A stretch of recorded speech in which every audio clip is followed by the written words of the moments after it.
नमस्कार दोस्तों, स्वागत है आपका स्टडी मंत्रा पर।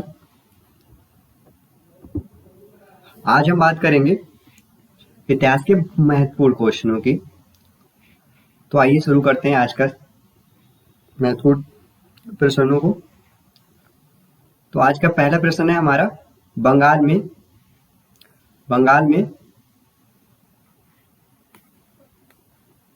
में राजस्व का स्थायी बंदोबस्त की व्यवस्था किसके द्वारा लागू की गई? तो किसके द्वारा लागू की गई बताइए जल्दी जल्दी। इसका क्वेश्चन का क्या आंसर होगा? बंगाल में राजस्व के स्थायी बंदोबस्त यानी कि जमींदारी व्यवस्था की शुरुआत किसके द्वारा की गई? निम्नलिखित में से कौन व्यक्ति था जिसने इसको लागू कराया? किसने इसको लागू कराया? ये कौन व्यक्ति था? तो ये व्यक्ति थे, गवर्नर थे हमारे लॉर्ड कॉर्नवालिस। किसने लागू किया? इस क्वेश्चन का आंसर क्या है? लॉर्ड। अब इस क्वेश्चन के हम थोड़ा डेप्थ में जाते हैं, यानी कि इससे रिलेटेड अगर कोई भी प्रश्न बनता है और या फिर जो लगान की व्यवस्था थी उससे मिलता जुलता कोई क्वेश्चन बनता है तो आपका गलत ना हो। तो आइए देखते हैं, डिस्कस करते हैं इस क्वेश्चन के बारे में थोड़ा सही से। तो देखिए, ये जो बंदोबस्त व्यवस्था थी या राजस्व की किसानों से जो कर वसूलने की जो व्यवस्था थी उसके अंतर्गत बहुत सारी व्यवस्थाएं आई, ठीक है। जिसमें जो सबसे पहली व्यवस्था थी उसको इजारदारी व्यवस्था के नाम से जाना जाता है। किस नाम के नाम से जाना जाता है? इजारेदारी व्यवस्था। इस व्यवस्था को कौन लाया था? इस व्यवस्था को जो लाने वाला व्यक्ति था वो कौन था? Warren Hasting. कौन था? Warren Hasting. वॉरेन हेस्टिंग ने क्या नियम लागू किया? उसने जो ज्यादा बोली लगाता था जमीन की, यानी कि भूमि की जो ज्यादा बोली लगाता था वो भूमि किसकी हो जाती थी? उसी की हो जाती थी, और वो उस पर खेती कराता था। और यानी कि जमीन जो थी वो किसानों की नहीं होती थी। इस व्यवस्था के अंतर्गत जो ज्यादा बोली लगाता था भूमि उसको 5 वर्ष दे दी जाती थी, उसके बाद उस पर फसल करता था। और जो बोली लगाता था, जितने पैसों की बोली लगाती थी वो पैसा किसको मिल जाता था? कंपनी को मिल जाता था। ठीक है, क्लियर। तो सबसे पहली व्यवस्था कौन सी थी? इजारदारी व्यवस्था। कौन लाया था? वॉरेन हेस्टिंग लाया था। इसके अंतर्गत भूमि किसकी होती थी? जो सबसे ज्यादा बोली लगाता था उसकी भूमि हो जाती थी, वो 5 वर्ष तक उस पर खेती करता था। लेकिन बाद में हालांकि कुछ दिन बाद इसको 1 वर्ष कर दिया, यानी फिर बोली कितने सालों के लिए लगती थी? 1 साल के लिए लगती थी। क्लियर? क्लियर हुई इतनी सी बात? ठीक है, चलिए। इसके बाद क्या था? दूसरी व्यवस्था कौन सी लाई गई? दूसरी व्यवस्था इसके अंतर्गत कौन सी लाई गई? दूसरी व्यवस्था कौन सी लाई गई?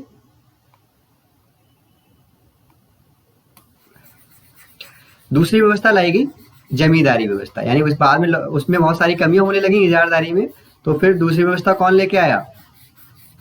लॉर्ड कॉर्नवालिस लाए, जिसका भी मैंने जिक्र किया था। उसको जमींदारी व्यवस्था और स्थायी बंदोबस्त कहा जाता है। इसके अंतर्गत क्या होता था? इसके अंतर्गत भूमि किसी जमींदार को दे दी जाती थी और वो जमींदार क्या करता था? टैक्स वसूलता था। और टैक्स वसूलता था तो उसका 1/10 किसके पास रखता था? अपने पास रखता था। इस व्यवस्था में, स्थायी बंदोबस्त व्यवस्था में क्या करता था वो? स्थायी बंदोबस्त में 1/10 अपने पास रखता था और बाकी का बचा हुआ हिस्सा किसको दे देता था? कंपनी को दे देता था। और यानी कि इसमें भी भूमि किसके पास नहीं रहती थी? किसानों के पास नहीं रहती थी। ठीक है। और इस व्यवस्था को किस नाम से भी जाना जाता है? जमींदारी व्यवस्था के नाम से भी जाना जाता है। और सबसे महत्वपूर्ण बात ये कौन से क्षेत्रों में लागू हुई? कौन कौन से क्षेत्रों में लागू हुई? तो बिहार, कहाँ लागू हुई? बिहार, उड़ीसा, बनारस, बिहार, उड़ीसा, बनारस, उत्तरी कर्नाटक,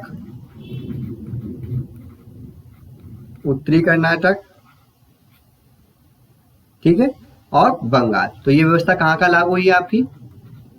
बंगाल, उत्तरी कर्नाटक, उड़ीसा, बनारस और बिहार। 1 2 3 4 5 क्षेत्रों में। ठीक है, इस व्यवस्था के अंतर्गत मैंने आपको सब क्लियर कर दिया। इसके बाद तीसरी कौन सी व्यवस्था आई?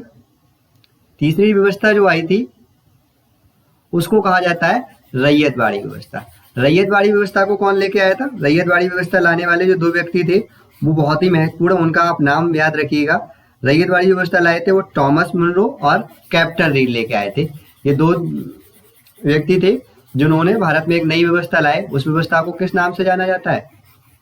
रैयतवाड़ी व्यवस्था। किस नाम से जाना जाता है? रैयतवाड़ी व्यवस्था। इस रैयतवाड़ी व्यवस्था में क्या होता था? रैयतवाड़ी व्यवस्था में क्या होता था? रैयतवाड़ी व्यवस्था में ये होता था, इसमें भूमि किसको दी जाती थी? किसानों को दी जाती थी। यानी कि भूमि, इसमें भूमि का मालिक इसमें कौन रहेगा? किसान रहेंगे, और किसान को ही डायरेक्ट कंपनी को टैक्स देना होता था, ठीक है, या भू राजस्व देते थे। और इसमें जो टैक्स दिया जाता था वो ऐसे नहीं दिया जाता। मान लीजिए किसी का गेहूं 3 क्विंटल निकला, तो उसे ऐसा नहीं कि उसमें उसे 1/10 भाग देना हो। इसमें क्या होता था? टैक्स उसे देना पड़ता था जमीन के हिसाब से। जमीन के हिसाब से, समझ में आया आपके? नहीं, जमीन के हिसाब से मतलब अगर आपने 5 हेक्टेयर अगर आप जमीन कर रहे हैं तो मान लीजिए एक फिक्स रेट रहता था। मान लीजिए 5 हेक्टेयर का है 200 रुपए, तो आपको 200 रुपए देने। इससे मतलब नहीं है कि फसल आपकी कैसी हुई, अच्छी हुई है, करा, उनको वहां 200 रुपए चाहिए।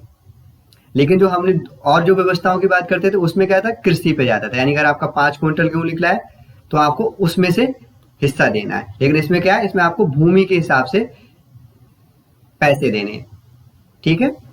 आप वो भूमि जब आप लेने जाएंगे तो वो लोग एक फिक्स रेट बताते थे कि अगर 5 हेक्टेयर आपको लेने हैं तो आपको इतने पैसे देने हैं। उसमें आपको फसल से कोई मतलब नहीं होता था। तो ये व्यवस्था आपकी किसने लागू की थी? कैप्टन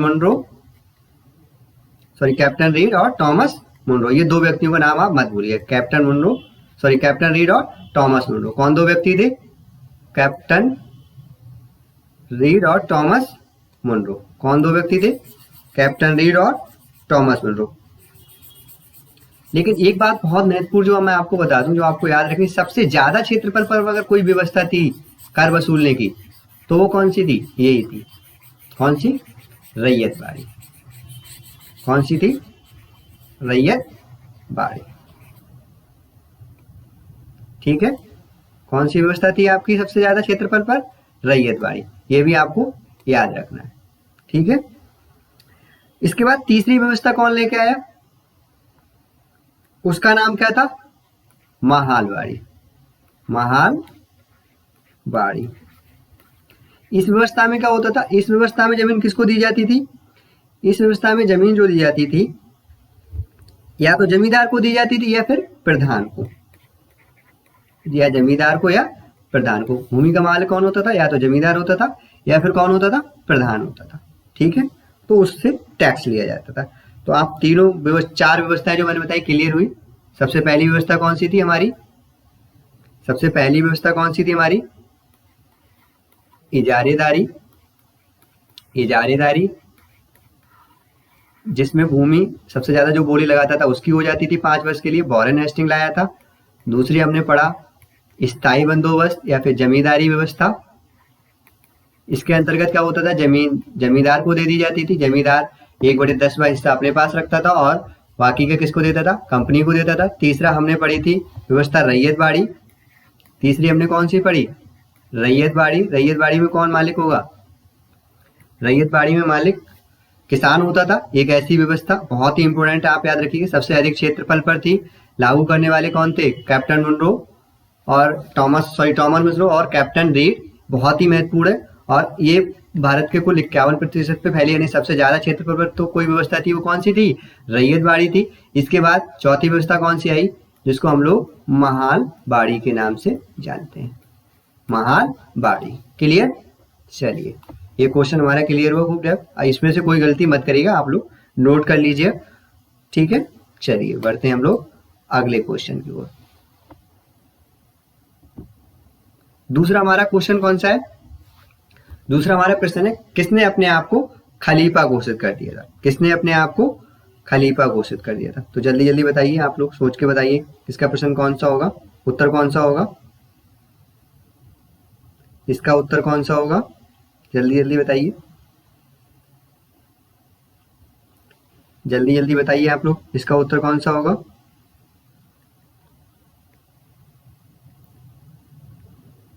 बताइए जल्दी जल्दी, इसका उत्तर कौन सा होगा? बहुत जल्दी बताइए आप लोग, कौन सा होगा इसका उत्तर?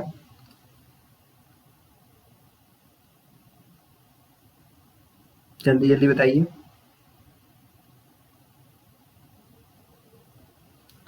तो इसका होगा आपका मुबारक शाह खिलजी। कौन सा इसका आंसर होगा? मुबारक शाह खिलजी होगा, जिसने अपने आप को दिल्ली का पहला शासक था, जिसने अपने आप को क्या घोषित किया था? खलीफा घोषित किया था। क्या घोषित किया था इसने? खलीफा घोषित किया था। और ये खिलजी वंश का अंतिम शासक था। खिलजी वंश का अंतिम शासक था। ठीक है, खिलजी वंश का अंतिम शासक था, जिसने स्वयं को खलीफा घोषित कर दिया था। और ये सबसे ज्यादा अयोग्य शासक था। इसके बारे में कभी कभी एक बात पूछी जाती है, और ये जो दरबार में आता था वो नग्न होकर आता था। कैसे आता था? और बहुत ज्यादा भोग विलासी व्यक्ति था। वो बहुत ज्यादा भोग विलासी व्यक्ति था, इसीलिए ये अपने अपने उसका पतन का कारण बना। ठीक है। और ये किसको मार के गद्दी पर बैठा था? मलिक काफूर। क्या? मलिक काफूर को मारकर गद्दी पर बैठा था। और आप मलिक काफूर के बारे में आपको पता है, अलाउद्दीन खिलजी का क्या था? सेनापति था। और उसी को मारकर ये किस पे बैठा? गद्दी पर बैठा। ठीक है, तो आप याद रखिएगा, बहुत ही महत्वपूर्ण क्वेश्चन है ये। चलिए बढ़ते हैं अपने अगले प्रश्न की ओर। हमारा अगला प्रश्न कौन सा है? निम्न में से पुस्तक कौन सी सम्मिलित नहीं है? इनमें से कौन सी पुस्तक सम्मिलित नहीं है? ये क्वेश्चन पूछा गया है। तो चलिए इसका आंसर कौन सा होगा? अच्छा, मृच्छकटिका किसने लिखी है? शूद्रक ने लिखी है, तो सही है। मुद्रा राक्षस किसने लिखी है? विशाखा दत्त ने लिखी। ठीक है। कीर्तन अर्जुनीय किसने लिखी है? कीर्तार्जुनीय किसने लिखी है? किसने लिखी है कीर्तार्जुनीय? बताइए। कीर्तार्जुनीय पुस्तक किसके द्वारा लिखी गई है? तो ये भौमिति के द्वारा नहीं लिखी गई है, ये लिखी गई किसके द्वारा? भारवी के द्वारा। किसके द्वारा लिखी गई है? भारवी के। और बुद्धचरित किसके द्वारा लिखी है? अश्वघोष के द्वारा। तो मैं आज आपको टेलीग्राम पर नोट्स इसके सेंड कर दूंगा, तो आप उससे देख लीजिएगा। किताबें कभी कभी बहुत ज्यादा ही पूछी जाती हैं। ठीक है। शाहजहां ने निम्न में किस शहर में मोती मस्जिद का निर्माण कराया? तो बताइए, शाहजहां ने किस शहर में मोती मस्जिद का निर्माण कराया था? किस शहर में कराया था? तो शाहजहां ने कराया था दिल्ली में। कहाँ कराया था? दिल्ली में मोती मस्जिद का निर्माण कराया था। ठीक है। शाहजहां ने कहाँ पे? सॉरी, ये गलत हो गया क्वेश्चन, ये नहीं है, गलत। शाहजहां ने नहीं, औरंगजेब ने कराया था। औरंगजेब का पूछा जाएगा तो कहाँ पर हुआ है?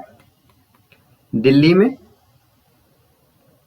और जो शाहजहां ने कराई थी वो कहाँ पर कराई थी? आगरा में। शाहजहां के बारे में पूछा जाएगा तो आगरा में। और अगर औरंगजेब ने कहाँ कराई मोती मस्जिद का निर्माण? तो दिल्ली में। ठीक है, क्लियर? क्लियर हुआ? ठीक है। अगर शाहजहां ने कराया तो कहाँ कराई थी? आगरा में। और अगर औरंगजेब पूछा जाएगा, औरंगजेब ने मोती मस्जिद कहाँ पर बनाई थी? वो बनाई थी दिल्ली में। ठीक है। चलिए बढ़ते हैं अपने अगले प्रश्न की ओर। चलिए बताइए, तारीख फिरोजशाही पुस्तक किसने लिखी थी? बताइए, तारीख ए फिरोजशाही, तारीख ए फिरोजशाही पुस्तक किसके द्वारा लिखी गई थी? बताइए, तारीख ए फिरोजशाही पुस्तक किसके द्वारा लिखी गई थी?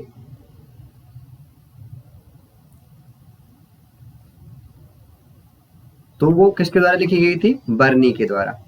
किसके द्वारा लिखी गई थी? बर्नी के द्वारा। ठीक है। निम्नलिखित में से किस, अगला क्वेश्चन हमारा, निम्नलिखित में से किस व्यक्ति ने भारत में स्वतंत्रता से पहले निर्धनता की अवधारणा पर विचार किया? तो किसने किया था? बताइए, इसका आंसर क्या होगा? जल्दी जल्दी बताइए, किसने किया था? दादा भाई नौरोजी ने। किसने किया था? दादा भाई नौरोजी ने। ठीक है। ठीक है, किसने किया था? दादा भाई नौरोजी ने। और जिन्होंने उस समय भारत की प्रति व्यक्ति आय कितने रुपए बताई थी? ₹20 बताई थी। जो पहले व्यक्ति थे जो ब्रिटिश संसद में चुन के गए थे, और इनके लिए ग्रैंड ओल्ड मैन कहा जाता है। क्या कहा जाता है? ग्रैंड ओल्ड मैन, वयोवृद्ध नेता के नाम से भी जाना जाता है। और ये 3 बार राष्ट्रीय कांग्रेस के क्या रहे थे? अध्यक्ष रहे थे, कांग्रेस के अध्यक्ष रहे थे। कौटिल्य की पुस्तक अर्थशास्त्र किस भाषा में लिखी गई है? बताइए। कौटिल्य की कौटिल्य की पुस्तक किस भाषा में लिखी गई? बताइए जल्दी जल्दी। कौटिल्य की पुस्तक किस भाषा में लिखी गई है? कौटिल्य की पुस्तक किस भाषा में लिखी गई? जल्दी जल्दी बताइए।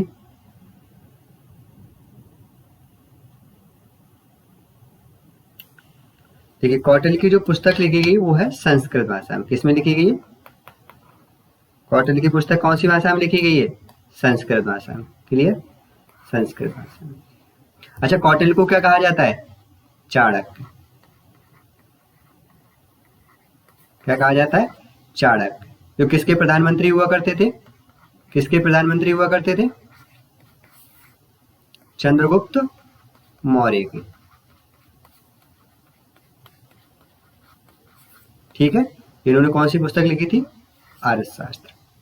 और इसमें किसकी चर्चा मिलती है? तो राजनीतिक। अर्थशास्त्र से कभी यह अंदाजा मत लगा लेना कि इसमें अर्थव्यवस्था से कोई रिलेटेड होगी। किससे रिलेटेड पुस्तक थी? राज्य व्यवस्था से। ठीक है, चलिए बढ़ते हैं अपने अगली क्वेश्चन की ओर। अगला हमारा क्वेश्चन है, महाबलीपुरम के पैगोडा किसके द्वारा बनाए गए? बताइए बताइए। महाबलीपुरम के पैगोडा किसके द्वारा बनाए गए? जल्दी जल्दी बताइए। किसके द्वारा बनाए गए? तो वो पल्लवों के द्वारा बनाए गए। किसके द्वारा बनाए गए? पल्लवों के द्वारा बनाए गए। ठीक है, क्लियर? चलिए,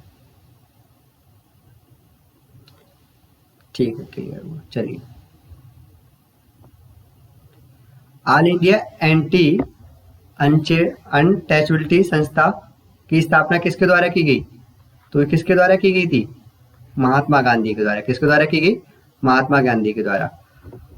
अद्वैतवाद के प्रतिपादक कौन है? अगला क्वेश्चन हमारा है, अद्वैतवाद के प्रवर्तक कौन है, या इसकी स्थापना किसके द्वारा की गई? इस जो दर्शन की स्थापना किसके द्वारा की गई? बताइए,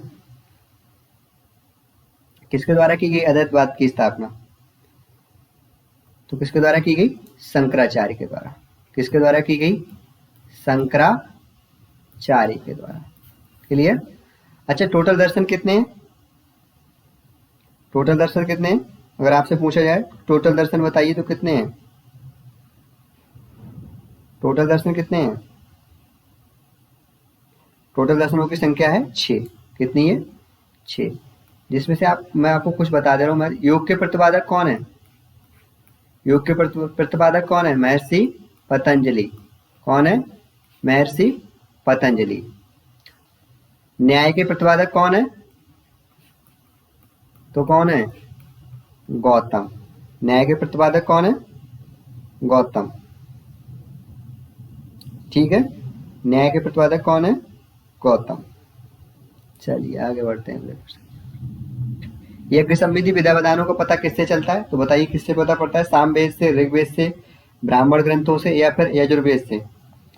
तो कौन से वेद से यज्ञ संबंधी विधि विधानों का पता चलता है? तो किससे पता चलता है? यजुर्वेद से। किससे पता पड़ता है? वेद कौन से? कितने वेद हैं टोटल? 4 वेद हैं। पहला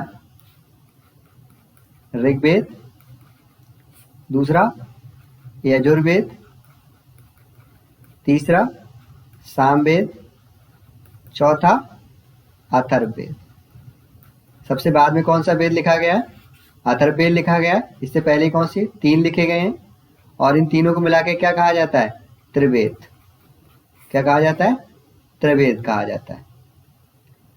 ठीक है, क्लियर? चलिए, जातक किसके ग्रंथ है? बताइए। जातक किसका ग्रंथ है? वैष्णव धर्म का है, शैव का है, बौद्ध का या फिर जैन का? बताइए किसका है, किसका है ये? तो ये किसका है? बौद्ध धर्म का। देखिए बौद्ध धर्म के 3 ग्रंथ हैं जिनको क्या कहा जाता है? त्रिपिटक। त्रिपिटक यानी कि सूत पिटक, सूत पिटक, विनय पिटक, विनय पिटक, विनय पिटक और अध्यम पिटक। क्या है? अध्यम्ब पिटक, अध्यम्ब पिटक, सही से नहीं लिखे, अध्यम्ब पिटक। तो जो अध्यम्ब पिटक है उसी का एक हिस्सा क्या है? जातक। जातक में महात्मा बुद्ध के पूर्व जन्मों की कहानियों के बारे में वर्णन किया गया है, पूर्व जन्म के बारे में वर्णन किया गया, उसी को क्या कहा जाता है? जातक। तो जातक किससे संबंधित है? बौद्ध धर्म से ग्रंथ है। किसको और कौन सी भाषा में लिखा हुआ है ये? पाली में। त्रिपिटक किससे संबंधित है? तो बौद्ध धर्म से। ठीक है, त्रिपिटक किससे संबंधित है? बौद्ध धर्म से। क्लियर? चलिए बढ़ते हैं अपने अगले क्वेश्चन की ओर। गांधी ने सत्याग्रह आश्रम की स्थापना कब की? बताइए। गांधी जी ने सत्याग्रह आश्रम की स्थापना कब की? सत्याग्रह आश्रम की स्थापना कब की? बताइए जल्दी जल्दी। तो इसका राइट आंसर कौन सा होगा? 1915। कहां पर की गई? गुजरात में। कहां पर की गई? गुजरात में। कहां पर की गई? गुजरात में। अच्छा, इनके द्वारा बहुत सारे आश्रमों की स्थापना की गई, तो कुछ महत्वपूर्ण मैं आश्रम आपको बता दे रहा हूँ। तो साबरमती आश्रम या सत्याग्रह आश्रम कौन सा हो गया? गुजरात। इसकी स्थापना कब की गई? 1915 में। और इनके द्वारा सबसे पहले जो एक आश्रम की स्थापना की गई उसका क्या नाम है? फिनिक्स आश्रम। क्या नाम है इसका? फिनिक्स। फिनिक्स की स्थापना इन्होंने कहां पर की थी? ये की थी दक्षिण अफ्रीका में। कहां पर की गई थी? दक्षिण अफ्रीका में। और इसकी कब की गई? 1904 में। 1904 में। क्लियर? 1904 में। ठीक है। और इनके द्वारा एक और की स्थापना की गई, एक और आश्रम की स्थापना की गई। उस आश्रम का क्या नाम था? टॉलस टाय। क्या था नाम? टॉलस टाय। इसकी स्थापना इन्होंने कब की? 1910 में। कब की? 1910 में। और तीसरा इन्होंने कौन सा बनाया? सत्याग्रह, सत्याग्रह आश्रम या फिर साबरमती आश्रम। ये कब बनाया इन्होंने? 1915 में। कब बनाया? 1915 में। कब बनाया? 1915 में। एक इन्होंने और स्थापना की 1936 में। उस आश्रम का क्या नाम है? सेवाग्राम। क्या नाम है? सेवाग्राम। तो इनके द्वारा महत्वपूर्ण आश्रमों की अगर हम बात करें तो कितने हैं? कितने हैं? 4 हैं। कितने हैं? 4। ठीक है। कितने आश्रम है टोटल? 4। तो आप चारों के 4 आप याद कर लिए। अच्छा, कभी कभी सत्याग्रह को देखिए, सत्याग्रह आश्रम को कई नामों से जाना जाता है। एक तो आपके सत्याग्रह के नाम से जाना जाता है, दूसरा साबरमती नदी के तट पर है इसलिए इसको क्या कहा जाता है? साबरमती आश्रम कहा जाता है। क्या कहा जाता है? साबरमती आश्रम कहा जाता है। और दूसरा ये कौन से क्षेत्र में स्थापित है? तो कोचरब। कौन से में स्थापित है? कोचरब। तो इसीलिए इसको कोचरब आश्रम भी कहा जाता है। ठीक है। देखिए 1915 में उन्होंने आश्रम की स्थापना की जो साबरमती नदी तट पर है इसलिए इसे साबरमती आश्रम भी कहा जाता है। यहाँ पर उन्होंने सत्याग्रह किया था इसलिए इसको सत्याग्रह आश्रम कहा जाता है। कोचरब क्षेत्र में इसलिए इसे कोचरब आश्रम भी कहा जाता है। तो महात्मा गांधी के द्वारा महत्वपूर्ण अगर हम आश्रमों की बात करें तो सबसे पहले इन्होंने दक्षिण अफ्रीका में फिनिक्स आश्रम बनाया 1904 में, दूसरा बनाया टॉलस्टॉय 1910 में, तीसरा बनाया 1915 सत्याग्रह आश्रम या साबरमती आश्रम जो गुजरात के अहमदाबाद में है। ठीक है। तीसरा इन्होंने बनाया 1936 में जिसका क्या नाम है? सेवाग्राम आश्रम, और ये नागपुर से 80 किलोमीटर दूर पड़ता है। ठीक है। क्लियर हुआ? क्लियर? गलत क्वेश्चन तो नहीं करोगे? ठीक है। बाबर ने तलगामा युद्ध पद्धति कहाँ से ली थी? तो बाबर कहाँ से? बाबर का कहाँ से था? मंगोलों से। जाहिर सी बात है कहाँ से होगी? इसका आंसर क्या होगा? मंगोल। ठीक है। क्लियर?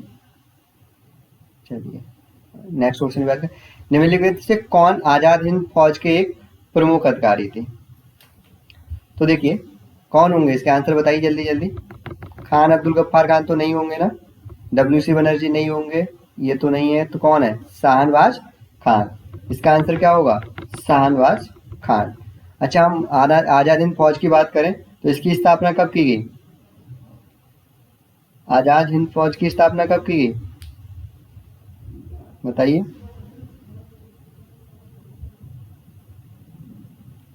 1943। ठीक है। और इसका आजाद हिंद फौज का विचार सबसे पहले किसके मन में आया था, आजाद हिंद फौज का? तो कैप्टन मोहन सिंह। किसके मन में आया था? कैप्टन मोहन सिंह। कई बार ये क्वेश्चन आता है कि आजाद हिंद फौज की स्थापना किसने की, तो आप लोग क्या लगा के आएंगे, कभी भी आप सुभाष चंद्र बोस मत लगाइएगा। उसमें अगर कैप्टन मोहन सिंह आंसर है तो सबसे सटीक आंसर क्या होगा, यही होगा। कौन सा? मोहन सिंह। और ये जो इसकी स्थापना की गई थी वो 3 लोगों ने मिलकर की गई थी। मेन लोग जो थे वो कैप्टन मोहन सिंह थे, कैप्टन मोहन सिंह, रास बिहारी बोस, रास बिहारी बोस और निरंजन सिंह गिल। कौन थे? निरंजन सिंह गिल। सुभाष चंद्र बोस ने इसी के दौरान तुम मुझे खून दो मैं तुम्हें आजादी दूंगा नारा दिया था इन्होंने इसी समय। और इसके जो प्रमुख, अगर हम बात करें अधिकारियों की, तो उसमें जो शामिल थे वो थे colonel Sahgal, colonel Sahgal, colonel Dhillon, Dhillon, major Shahbaz Khan, जिसकी हम बात कर रहे हैं, मेजर शहनवाज खां। कौन थे? मेजर शहनवाज खां। 1945 में इन्होंने दिल्ली पर झूठा मुकदमा चलाया गया, और जब झूठा मुकदमा चलाया गया तो इनके पक्ष में कौन थे? सर तेज बहादुर सप्रू, जवाहरलाल नेहरू और फूलाभाई देसाई और के.एन. काजू ने दलीलें दी, लेकिन फिर भी इनको क्या किया गया था? तीनों लोगों को, इनके अधिकारियों की मैंने बात कराई, कर्नल सहगल, कर्नल ढिल्लो और शहनवाज खां को फांसी की सजा सुनाई गई, लेकिन बाद में भारतीयों के द्वारा बहुत ज्यादा विरोध किया गया, जिसके बाद लॉर्ड वेवेल ने अपने विशेषाधिकारों का प्रयोग करते हुए इनकी फांसी पर रोक लगा दी थी। तो आज के ये 15 प्रश्न थे। ठीक है, तो आप इनको अच्छे से तैयार कर लीजिएगा, और अगर आपको अच्छा लगा तो आप चैनल को सब्सक्राइब कर दीजिए और अपने दोस्तों तक शेयर कर दीजिए। धन्यवाद। ठीक है, चलिए मिलते हैं कल अच्छे क्वेश्चनों के साथ। Thank you.